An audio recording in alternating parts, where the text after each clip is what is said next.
know if it's just a New Zealand thing or abroad, but a lot of people aren't very good at paying content creators because they don't have to. I'd be better to get a job that pays money and then just buy the stuff that I want myself. Where are most of your audience from? Do you know, have like a demographic? Majority is New Zealand. Got quite a few America, Canada, some European. I have them around the world. Merrell's just renewed their contract. Icebreaker's just started a contract. So this is my first year working with Icebreakers, Canada and America especially.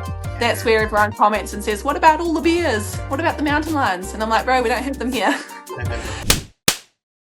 So I'm going to get you to do me a favor right at the beginning. And I'm going to get you to tell me to pronounce your name properly. Shoshannah. Okay, so it's just as it looks, as it reads, Shoshannah. Shoshannah, not Hannah, like everyone calls me. All my messages start with, hi, Hannah. And I'm like, where does that come from? Yeah, no, well, that's it. That's why I wanted to ask at the beginning, because I wasn't sure the vowel sound. I was going to say Shoshannah, but then Shoshannah is great to know. Because yeah, some people go Shoshannah, but it's funny. I think a lot of it's just how you pronounce it, really. Like, it depends, because it's Hebrew, so it depends if you go like the correct way or like however we say it, just whatever goes, really. Yeah, no, that's good. I just, it's probably better than me halfway through the podcast start calling you the wrong name. It's okay. Totally, it's okay. I'll correct you. It's fine. Yeah, I love it. Perfect. Please do. Hey, look. First of all, before we get into it, what do you know about the podcast so far? Do you know anything? Absolutely nothing. I had a quick browse on Instagram and I was like, that looks fun. And I don't listen to a lot of podcasts. I listen to mostly audiobooks. Yeah, cool. So, you know what? I'm the same. I listen to hardly any podcasts. I probably listen to like 2 a year, maybe if I'm lucky. But then I'll listen to like a book a week on Audible. Well, I'm the same with YouTube. I don't watch YouTube videos yet. I make them. I'm like, hey, watch this, but I won't watch it. It's too long and boring, but people seem to like it. There's an audience for everything, right? Well, that's it. Just because you do something doesn't mean that you have to consume the same thing, does it? Yeah.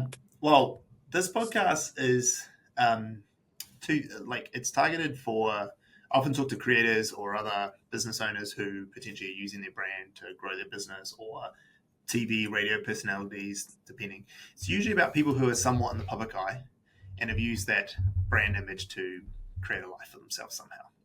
There's a lot of people like that. Yeah. There's a lot of people like that. There's a lot of people who are trying to do more of it as well. There's a lot, it's, Well, it's interesting because I talk to people about it and I talk about my social media and the things I do on there and they're like, oh, that's cool. I should start doing it and earn lots of money. And I was like, bro, I'm 5 years down the track now. And I'm like earning, but you don't get rich off it. No. We're not millionaires. We're not millionaires. You work just as hard as anyone else. I think the biggest pros of doing social media stuff is that you can do it flexibly. Yeah.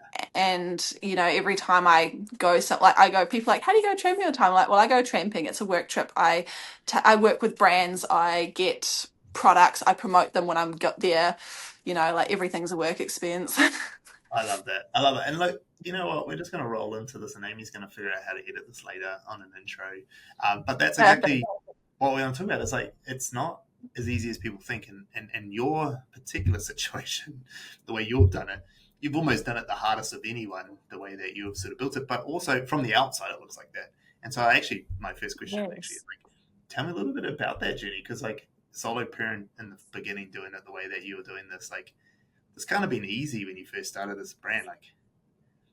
No, I didn't even know what I was doing though. I literally just fell into it and winged it. But I have ADHD, so that's probably contributing to the fact that I don't I just jumped straight in without even thinking about it. And if I'd gone in with an idea and more structure, I probably would have been more successful a lot earlier. But it's taken a long time to build up to that now. Back at the beginning, it was nothing. But I think when you have a platform, and you've got a following, businesses and stuff love throwing free stuff at you. And at first, I was like, this is great, and then eventually it became a lot of work because I was like, oh, this is great, free stuff, but sometimes it's stuff that you don't need, and then you have so much and it doesn't pay the bills. So then I turned it around and now I make money off it and work with the businesses that I really want to work with instead of just being like, yeah, sure, I'll accept this or that. Yeah. It's a lot of navigating. It's hard How to long navigate. journey did that take? Like, how many years in were you before you made that switch from like, no, I really need to find brands I can work with and that can pay me money? I think it's been a gradual process, working part time, and I think that's why I'm like, social media is hard to work full time, like full time, unless you throw everything into it. But before, I think around the same time as starting social media, I started getting into photography, and I trained myself up, taught myself everything I needed to know, and that's been a great income to fall back on. And I also have a Patreon blog, which brings in subscription every month. And that's probably been the most consistent thing going. Yeah. Even then, it was still only, I guess, part time, but a bit here and a bit there goes a long way. So I think maybe when I really started bringing stuff in was probably, oh, let's I think maybe 3 years ago. So I've Okay. been doing it for a good couple of years. I didn't know what I was doing. My content wasn't amazing. I could have done a lot better, but again, it's budget. You have to spend a Yeah. lot of money to make money, and I didn't have the best gear. And I also was trying to learn how to make the content and also navigating mum life for the first time and all of that. So I think I was kind of drowning under all of that stuff first while trying to figure everything out. And then it took me, it was probably 2 years ago that I really started getting in the flow of things and making a full time income. Yeah. And so you're at that point now, like you're making a full time income off it now, that or you feel Yeah. comfortable with the income. uh like part time to full time. I Okay. think I also like I manage other people's social media for them, and I think that is a much like a better way to make income off it because you businesses have the financials and they need it. So Yeah. that's been a better way to go. I think that's what I've been trying to figure out where the best way to go and where the best things to earn the money from.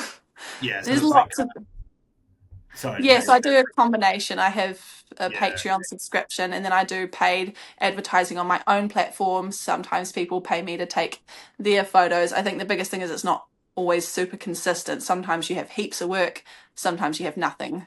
Around yeah, Christmas, right up until Christmas, you can get lots of brand deals as the brands want to push everything, and then it dies off for a couple of months. yeah, makes sense. Same in our world. Those Yeah. of the seasons, right? So that's quite interesting. So you've got not just like typical creator income of being like Patreon and brand deals, but you're actually like selling a service, like a professional service to people in terms of social media management or like content creation as well. Yeah, so when I started turning towards that, I think that's a really much better way to monetize it.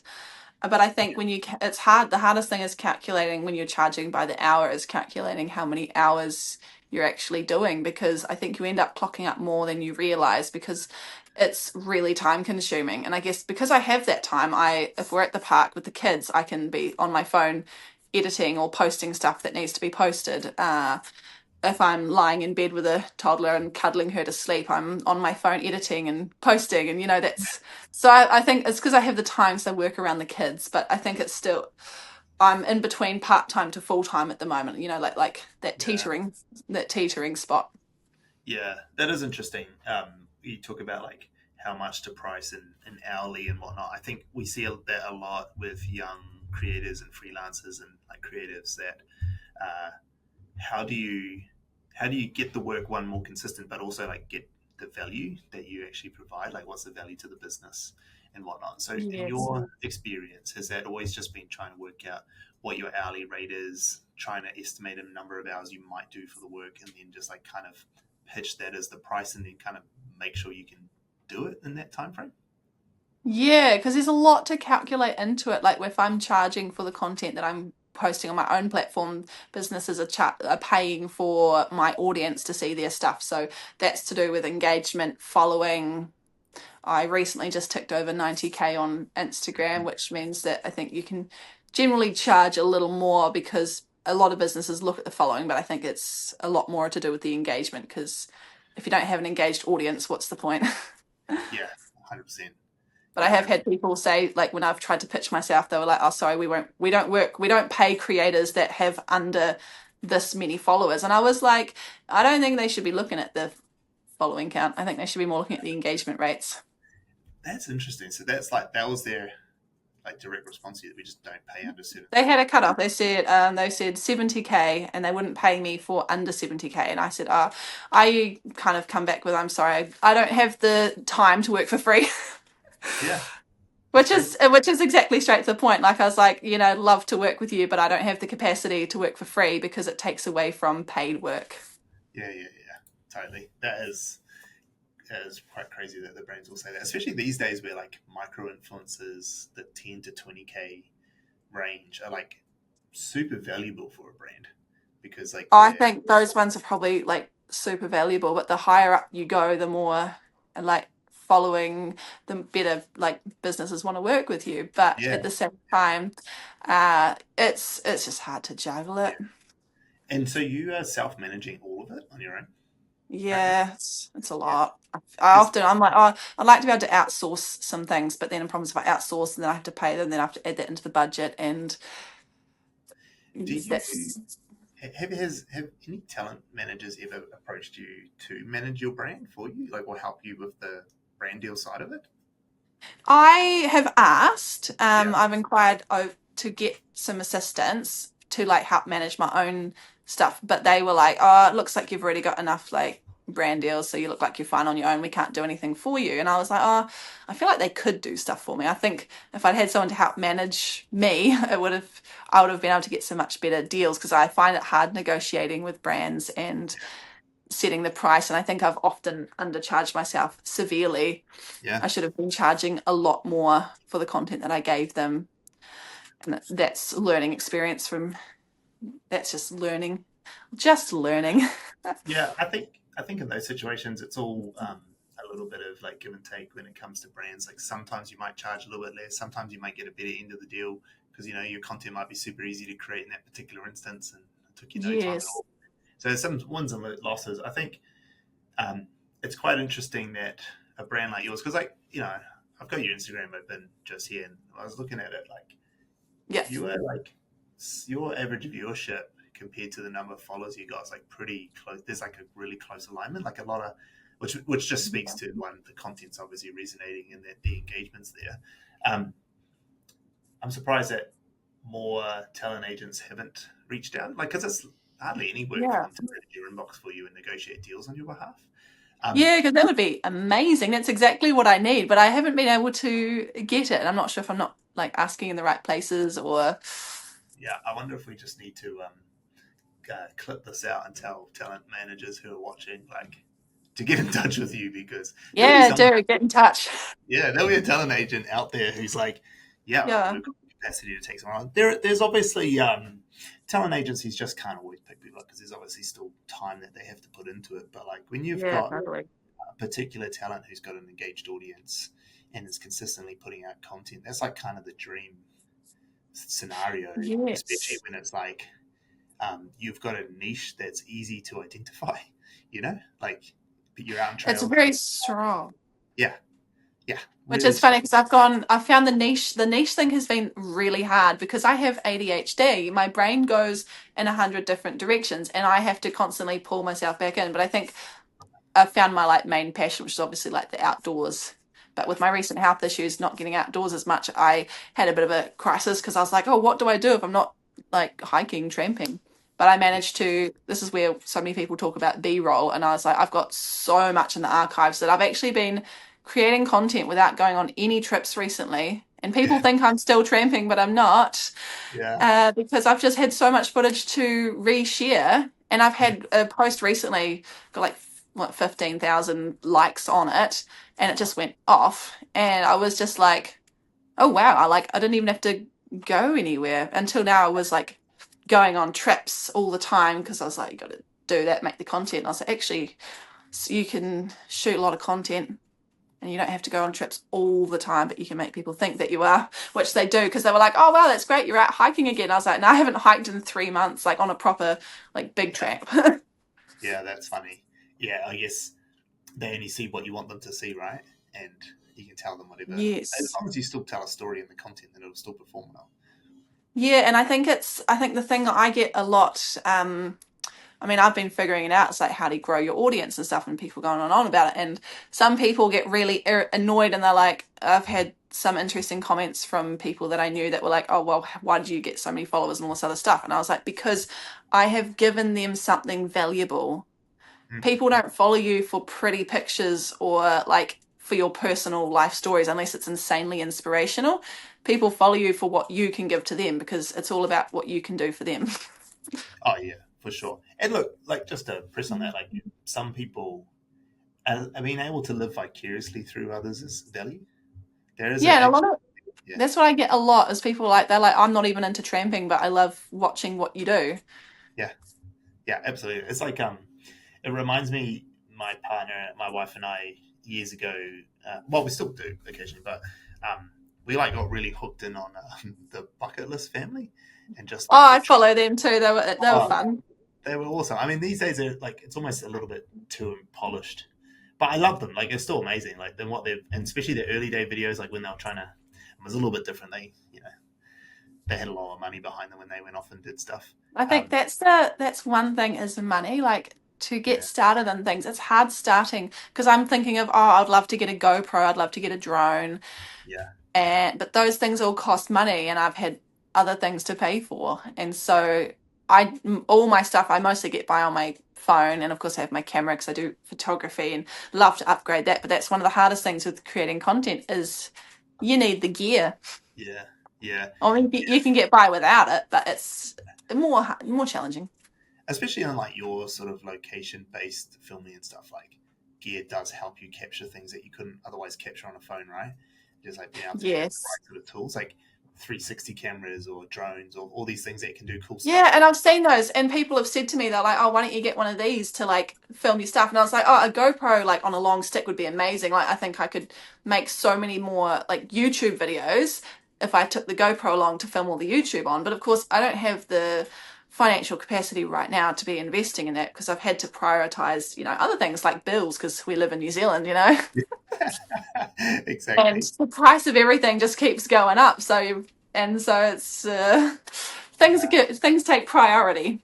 Yeah, I think it's like a real humbling thing for people to hear because like you got a pretty successful brand like from the outlook. Like when you look at from the outside looking in, it's a pretty successful brand that you've built on Instagram and Yeah, on your socials in general and like the engagement that you're getting. But for you to also say, yeah, but like I can't just go out and buy a camera where like I need to still be yeah. able to do it regardless with what I've got. And you've been able to do it with what you got. Whereas a lot of people actually sit there going, I can't even start because I don't have the camera. But you've been able to And I go, mean, well, having good quality stuff makes a difference. yeah, Like I make sure that I do have a phone that has higher quality, yeah, but I've managed to get by on I just shoot on I think it's iPhone 16 at the moment. But yeah, I probably wouldn't upgrade the one I have now for a few, like not until it's needed. I just use it and use it for yeah, as long as possible because you don't need to be constantly upgrading. You can make do because it's also to do with the quality of the actual content that you're putting out there, and having good pictures and videos is definitely helpful because it's captivating, but a lot of it comes down to having good lighting. For example, right now yeah, I'm sitting back here. If I was sitting in my office, the background is all ugly because I'm packing tramping, so I've got stuff everywhere. So yeah, I specifically chose an aesthetic background, and yeah, it's not 100% realistic, but it's eye capturing. yeah, You have to absolutely. have a good you have to have a good background, good lighting, and that's the common mistake that so many people make when they record stuff is they they're not facing the light, they've got the light behind them and it just doesn't look good. No, exactly. Yeah, 100%. It's funny because, like, in this setup that we have, this is where I always do my online ones. I have, like, this big light here, but it just blew the other day. And, like, Yeah. my son Amy's probably going to tell me off later because I haven't got a light on me. And so I'm just orange right now because, like, rather than, like, Well, the properly. And bricks behind you are also orange, so that yeah, doesn't well, help. that's it. Exactly, right? So at least with a light, like, it can, like, frame me up the right color and then do the difference in the background. But you're right, like, it makes such a difference to what it is that you don't actually necessarily need the best camera if you've done all the other things right. But I guess the point I was trying to make is what Yeah. I really admire about what you've done is like now that I know actually because I didn't know it from watching your content there, like you did Yeah. it all on the phone and your camera that you just like yeah, it'd be nice to have all the good gear, but actually, you don't have to wait till you've got that to start. Just go start, learn how to tell a story first. Yeah, and the storytelling is a lot of it. Like, my big camera is heavy, and recently I've stopped taking it tramping with me because I was like, it's an extra 2 kgs, and I'm trying really hard to cut the weight down to make life happier because my toddler's like 12 kgs, and I have to carry her and all the gear for three of us. I'm interested to see how I go on this tramping trip tomorrow because this is the first time I've gone since being out of hospital, and I'm so desperately trying to keep the weight down because I'm not sure how I'm going to go. But anyways, I was like, no, I'm not going to take the camera, but I really want to because I could get such great photos. But also, Yeah, you have to. But I'm like, I have to focus more on the storytelling side of things this time because it's more about the story. But it's easier for me just to take the phone and use that, yeah, and the phones do take pretty good footage these days. Like all my YouTube videos are all shot on my phone. yeah, And sometimes when it comes to working with brands, sometimes they're okay with phone stuff. Like it depends on what they're wanting. But if they're wanting like professional photos, then I'd use my camera. But yeah. if they are wanting to be like mentioned or have their products seen in the post, then it's actually, you can use your phone actually. You don't need a lot of big fancy equipment. Sometimes the brands just want to be noticed. Yeah, that's it exactly. No, I love that.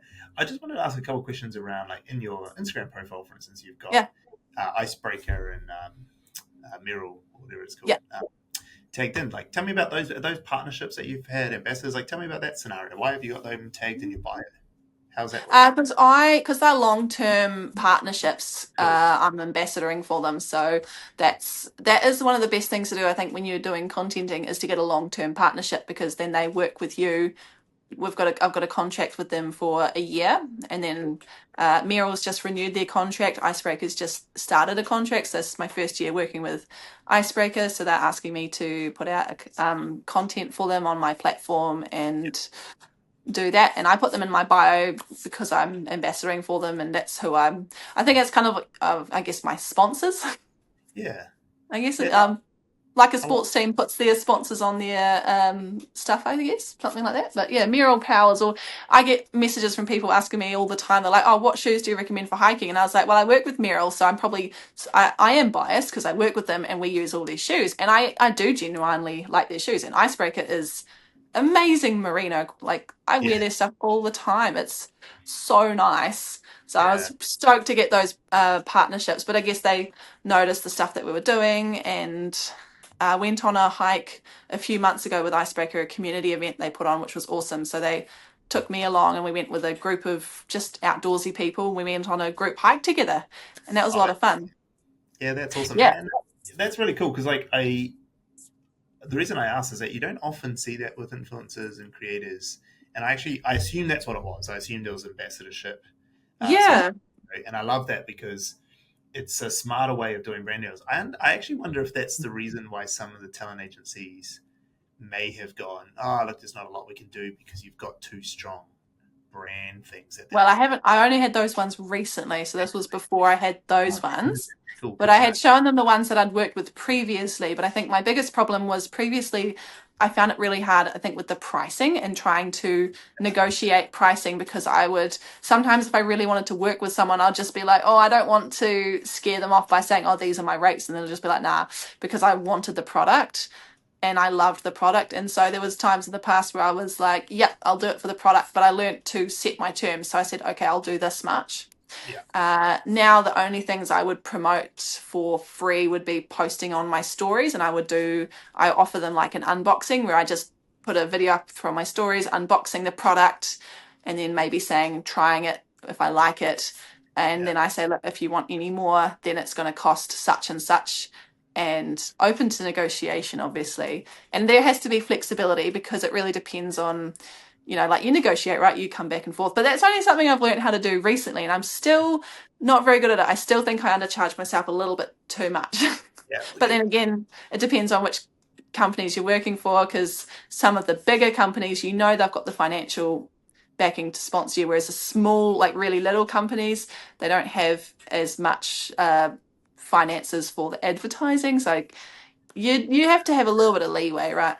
yeah, absolutely. I like let's break that down a little bit. Like, you don't have to give me actual figures if you don't want to, and definitely don't give me anything that obviously you've contractually done already. But like, Yeah. I'd love to know how you think about pricing. Like, how, like, is there a scenario you can break down of, like, if I was a business coming to you saying, "Hey, I'd like to get you to make some videos with our product inside of it, or reviewing it, or whatever, however your style of content is," how do you Yeah. think about pricing that? Like, just do the math with me. How do you break that down?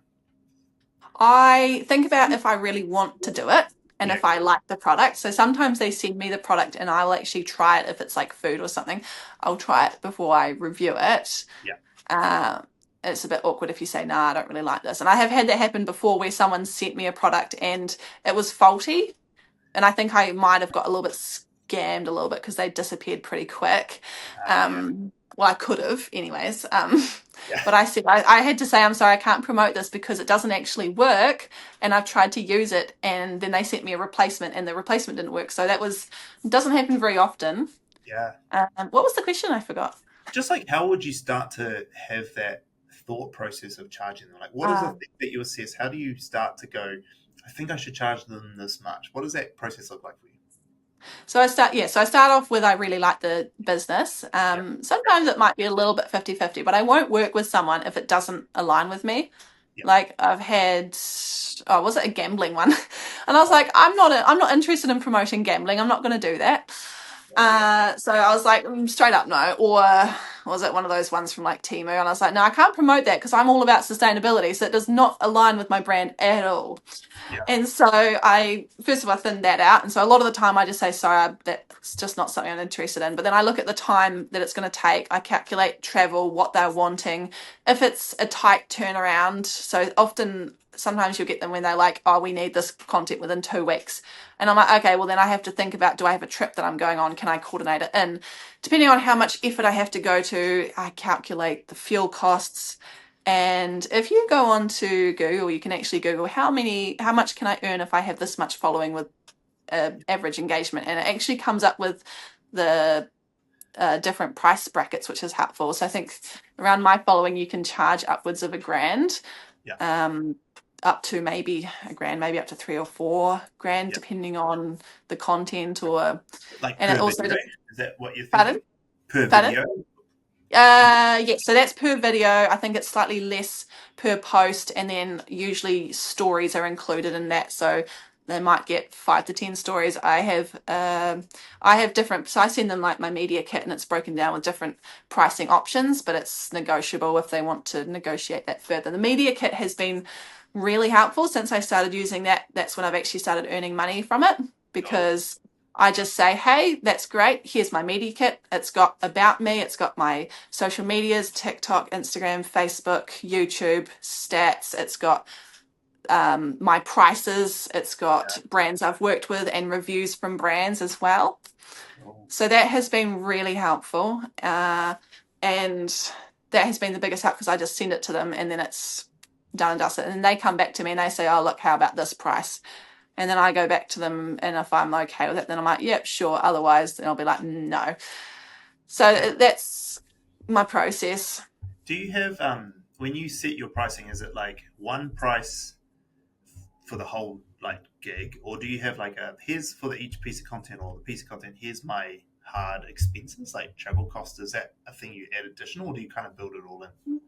I calculate it all in. So I go on to the higher end to calculate in travel costs and all those other things into the whole thing, Yeah, instead of breaking it down. And then that's why there's a bit of negotiable leeway.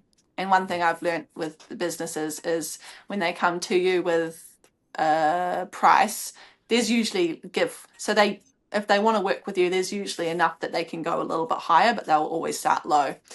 yeah, So it's interesting, isn't it? I think it's a bit of a game. yeah. I one thing I've learned in our business over time, like, so just a little context is that, like, with our business, we obviously we run the social media for a bunch of brands and stuff, right? And so Yeah. I learned over time was that I used to think just including it all was the better way because it's just easier for the client and whatnot. What I realized is that actually, they think of the different costs differently. Like, they think of travel and hardware Ah, separate to the content creation cost. Now, that's don't get me interesting. wrong, lots of brands will still go, okay, we don't have the money for it all, but at least you can say, okay, but I just need you to know these are hard costs of mine. So I can't just Yeah. reduce this fee down to zero because otherwise I'm making no money off of it. Like I need you to understand these are hard costs. And actually, I used to be like you. Like when I first started out, I used to always just be like, oh, I'll just try to build it in, and if I win some and I lose some and whatever. And Yeah. then I actually had the advice given to me by a client who was like, Stan, tell us what your hard costs are. I can't have you lose money on this because I need you to stay profitable because I need you to work with us into the future. And so they said, Yeah. like, tell us your hard cost because that for us is different. There's a different cost to what we're paying for that. We actually need you to go do this thing in this location. So we have to Yeah. have you here. And so in your case, it's like you could say to them, okay, if you want me to go do this specific thing for you in this time frame, then I'm going to have to charge you these hard costs. However, I have a trip booked in a month and I can build it into that trip, which is slightly different because I'm going anyway. So therefore, I can have some reduction in my hard costs on you. There's no hard costs. There's now just production costs on the trip I'm already doing. Yeah, that's actually a really good point. Yeah.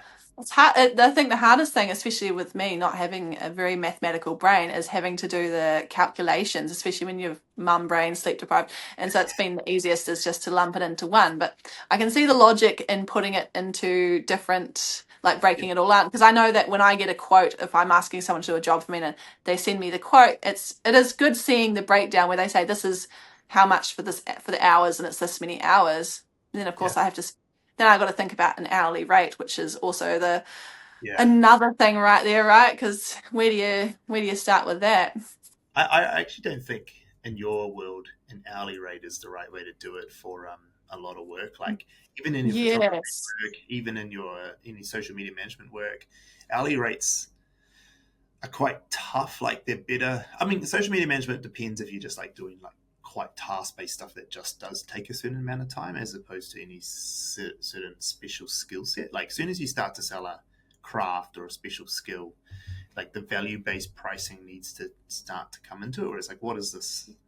How? What's the value of this piece of work to you, as opposed to how Yes. much of my time? We only sort of do that for our clients. Like these days, I mean, actually, since I started, I never went into hourly based pricing. And whenever a client asks me for like a rate card for hourly pricing, they're always like quite like crazy, outrageous hourly rates, mostly just to deter them from like going down that path.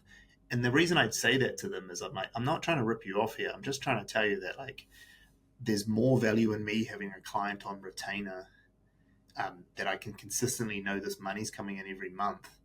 And so Yes. it's way easier. There's way less work in the background trying to figure this all out if I do it that way than it is if I have to work for you hourly. There's so much admin involved in that and so much work that I have to do. I'm charging you these hourly rates because that's actually encompassing not just the work I do for you, but all the work that goes around it to support the work that I do for you.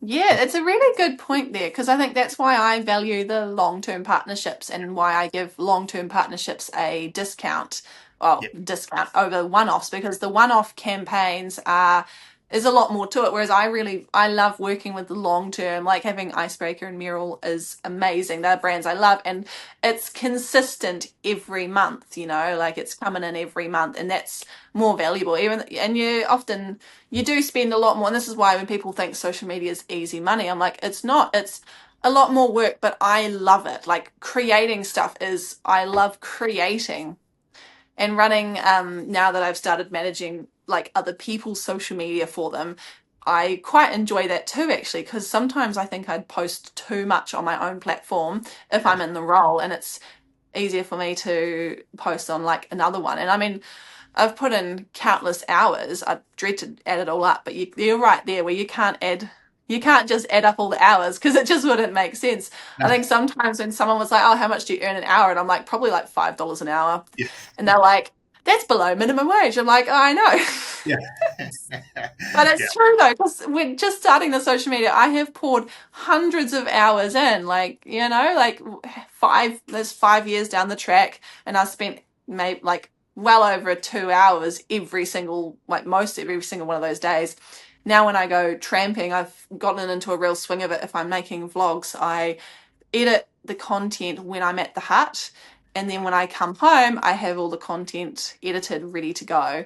Oh, that's And awesome. that's because when I'm tramping, I've got so much time. There's no distractions. Yeah. So I learned how to do that on my last, was it five? I did a 5 day trek. So I filmed YouTube and Instagram videos for each day of the 5 days. So each night I would spend an hour before I went to sleep editing the videos with no distractions because there was no internet. Yeah, I love that. Give me a little breakdown of like, you don't have to get me into specifics because of obviously I understand how like contracts with brands work, but Yeah. something like with say Merrell or Icebreaker, what does a contract look like? Is it a fixed fee for a month worth of activity? Is it like you pay per thing? Like how do you? What's the structure of the deal? Rather than give me the specifics, but just like how's So that they structured? would have, yeah, so they would give me like, oh, this is what we want from you each month. Yep. And often with brands, especially ones like that, they'll have very specific things that you can't and can say because obviously it's their reputation. So you have to be very careful about what you say or do. But a lot of it's common sense. Like, you don't defame them and Yeah. make like swearing slurs, all that Yeah. common sense, really, I Yeah. think. And it's not hard to do, but it's something to be mindful of. So you've got the expectations every month, and sometimes it's pretty low key.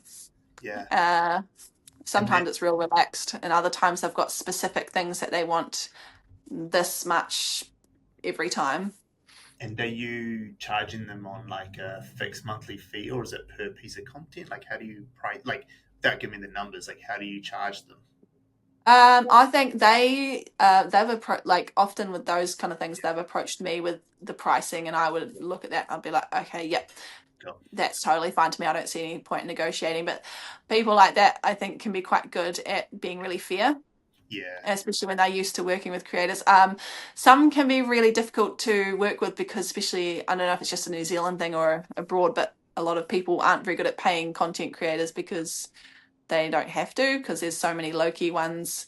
I've had ones where they were like, oh, I would love for you to be an affiliate. And I was like, I don't want to be affiliate because you're expecting all this. And I've said that to one before. Like, I would have loved to work with them because I would have used their stuff all the time. But I said to them, they wanted all this stuff for free.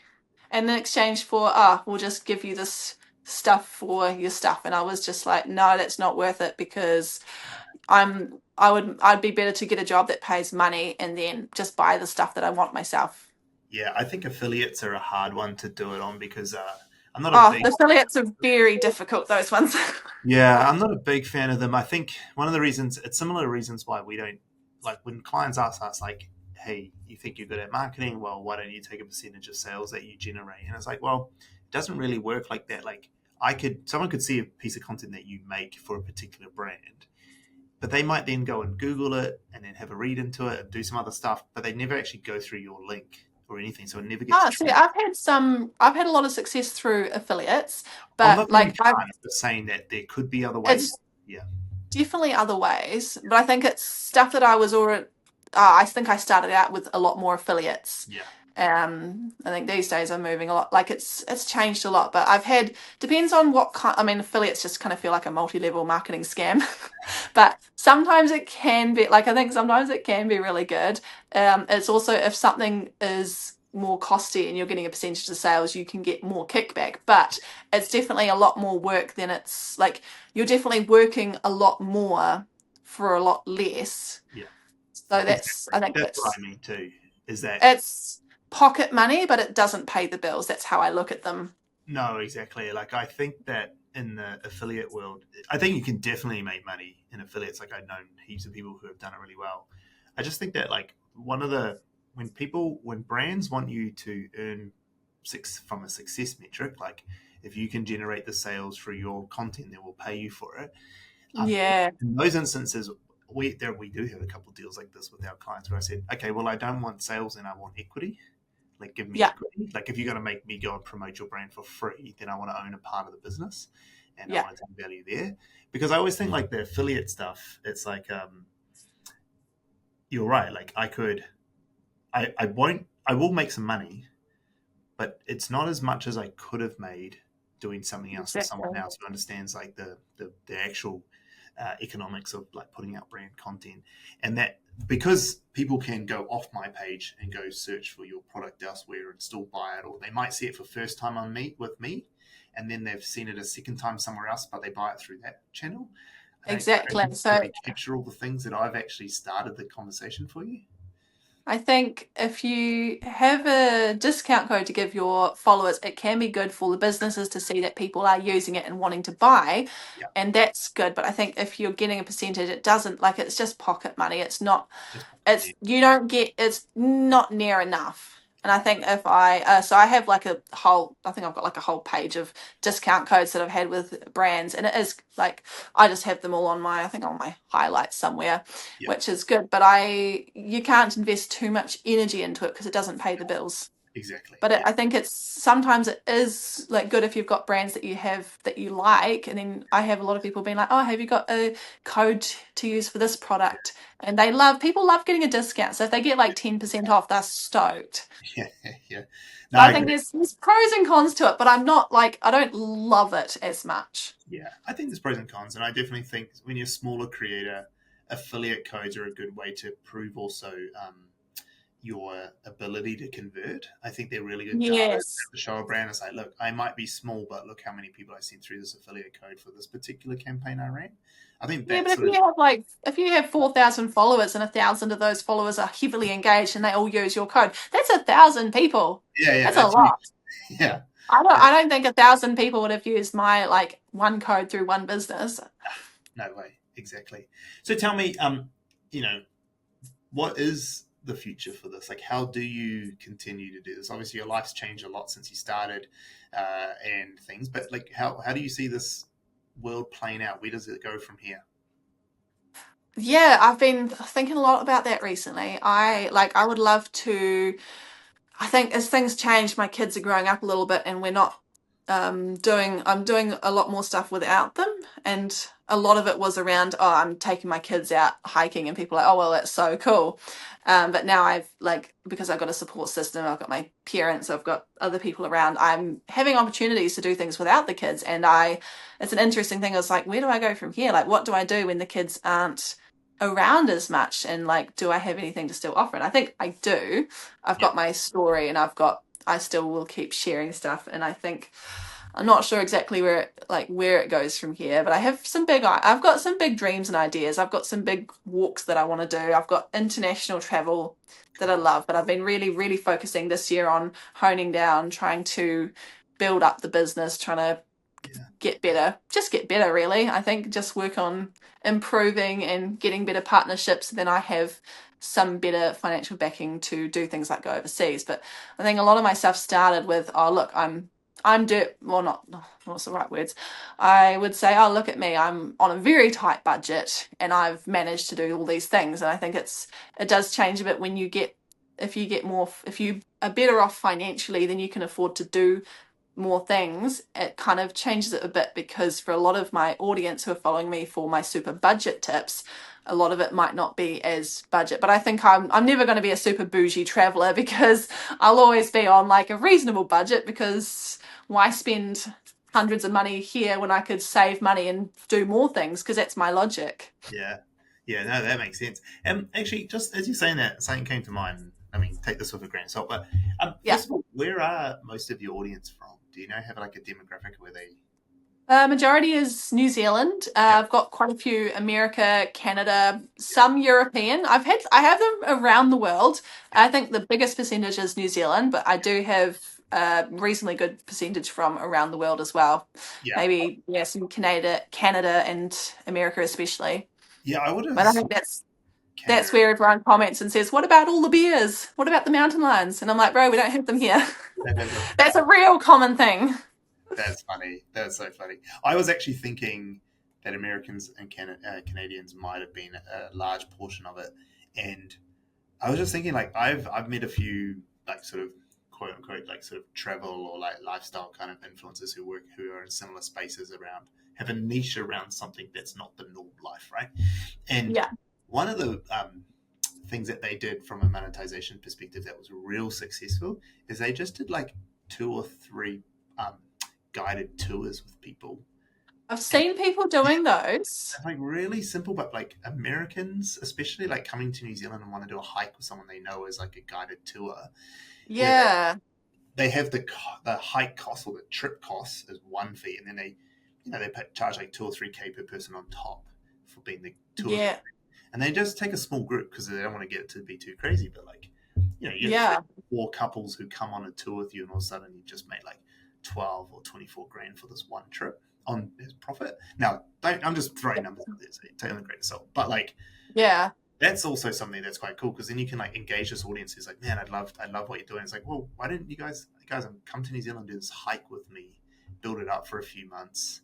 I'm always trying to get my American friends to come over, like, come over and we'll go hiking. We'll go do some trips together. That's other content creators, but Yeah, but there's like, I get a lot of people here in New Zealand. Actually, I get a lot of people. The other thing I've been asked about recently was doing like in person, like locally doing like talks, oh yeah, or like teaching. I know teaching people how to go hiking, tramping, and I thought, oh, that might be interesting. So I might investigate that a little bit more to see how that kind of goes. But I'm not sure if that's a big investment thing.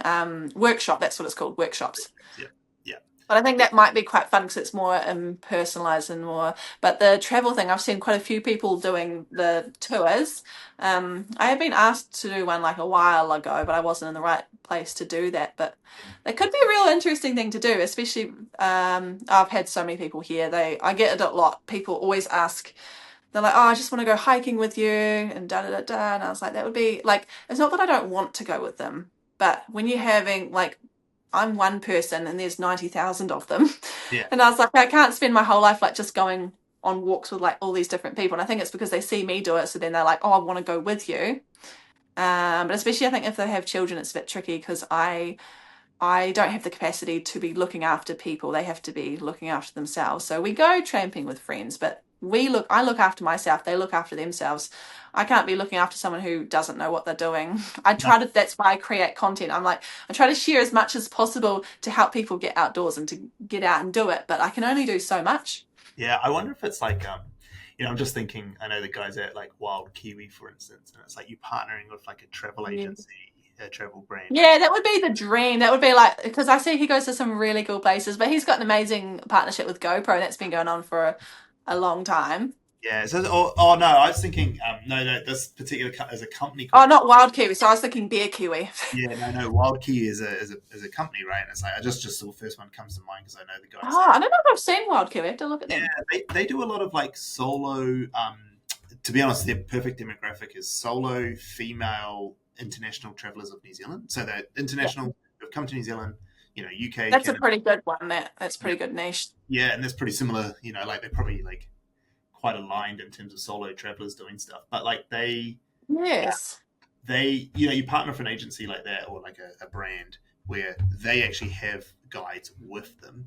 You're just kind of the celebrity on the trail with them, but they actually have their own guides who take care of it all, so you don't have all the health and safety concerns and all I that think sort we of did that when we did this guided the walk with Icebreaker. They had a company like a guide like guides from a company like do it, yeah, and then we all like went along. And I think that's probably the best way to do it.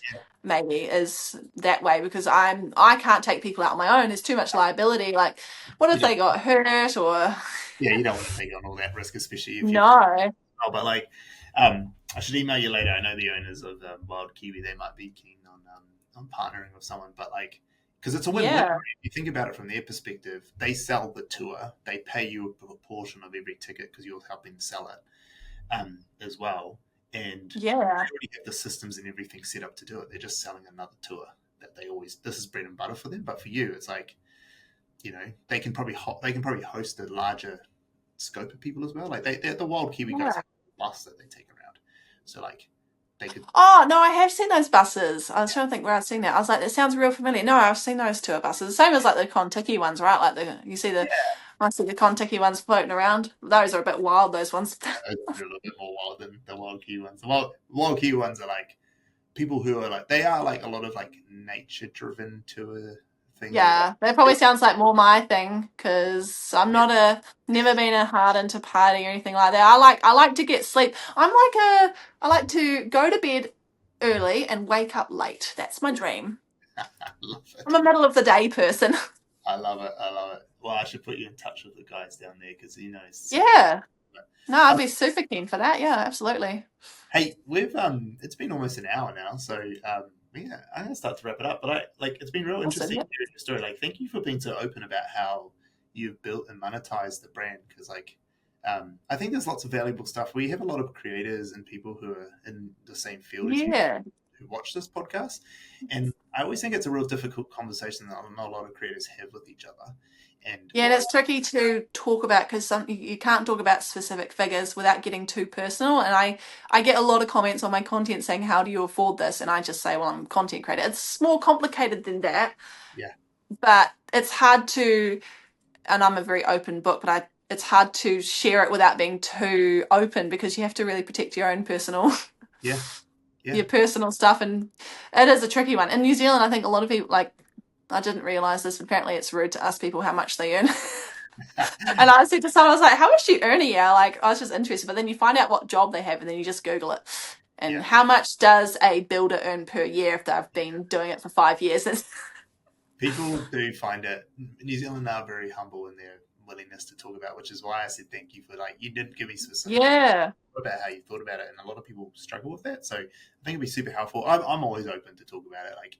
I didn't realize that talking about money was so taboo as it was when I started this journey. Well, I had no idea. Like I'm quite open about things, but I've become more closed because the problem is when you tell people things, then sometimes they treat you a little differently, or they're like, oh, like I can kind of understand it, but it's complicated, right? It is complicated. It is, and I think the conversation he's been having more. That's why Stan's Planning actually exists, just to open up those conversations. And some people can. I think you end up getting to a point in your creative career where you can talk about your aggregate number, so how much you made in a year. Like there's a few creators who have, some of the bigger ones who have said, like I'm now doing in the six figures, I do a few $100K a year, but they're like, I've seen those. It blows my mind that people make so much because I mean I make enough to get by, but not that much. And I'm like, always just to keep building, like just to keep pumping out the content. Like I think the winner now that you've seen that you don't have to be on a hike or a tramp to make content. I think just like continuously putting it out. yes. Like the biggest creators like Louis Davis who does 100 million views just on Instagram trials every month. He does some great. Does he do trial reels? Yeah. Interesting. Are you doing no trial reels? No, I do. I started repurposing my old content and reposting stuff through trial reels. But he does some. Oh, that's the guy with 3 kids, and his wife goes to games. Yeah, no, I follow them both, and they do some great. He's got a. But you can see the same with the other girl. I can't remember her name. But you can see how and I think that's when some people have asked me like, oh, how do you grow on social media and stuff? I'm like, well, you find people like that, you look at them, you see what they're doing. Clearly the audience is captivated because they're doing something interesting and engaging. And I think that's the thing, right? You have to put content out there that people want to see. Yeah, that's it. And by putting content out there, you can see how well it does, and then if people want to see it or not. If it doesn't do well, clearly people don't care about it. Yeah, learn from it. That's the brutal truth. Yeah, exactly. That's why I've been putting out all the trial reels, because I'm like, well, if it does well on trial reels to strangers, then it's good content, and if not, then clearly it's not good. Exactly. And that's just the fact of it. Sometimes your content's just going to be not good. That's it. That's what I tell everyone. Sometimes it's just crap, and then you just do again. Just learn from it and move on. Yeah, exactly. Well, you learn a lot, and oh goodness me, I look at how far I've come. Goodness me, my videos at the beginning were terrible. Yeah. I could have, but you learn, right? Like I've learned a lot, and if I had learned how much stuff back then, I probably would have been a lot more successful, a lot quicker. But I had other things to do. It's great. Well, hey, look, thank you so much for your time today. It's been awesome to hear. I really love it. I really like hearing the story of how you've been building this business on your own, just with no help, essentially. Just figured it out and just did it and just worked it out. I honestly don't even know how well I function. I don't even know how. But no, thanks. It's been really interesting talking. Yeah, thank you. And honestly, anything in the future, if there's any tips or helps or anything you want, please reach out. Always happy to talk. But thank you so much for coming on the podcast, and appreciate it. Awesome. Well, thank you very much. That was great.